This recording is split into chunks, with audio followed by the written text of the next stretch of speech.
Okay? If your phone opens a tab called Mirror at night, close it. Because mine showed me from behind.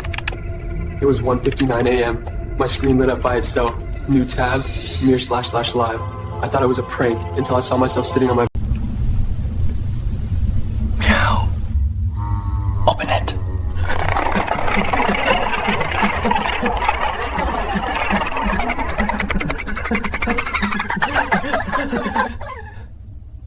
My screen glitched. The shadow lifted a hand, but I could feel it touching my hair. I heard a cat purr right next to my ear. I looked down. A black cat was on my blanket. I don't own a cat. Its eyes were loading circles. It blinked, and the tab changed to mirror/edit.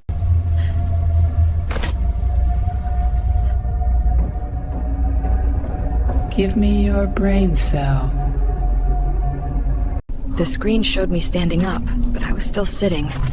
Then my body started standing anyway, like I was buffering in real life. The cat walked into the mirror, and the mirror rippled like water, and my reflection followed it.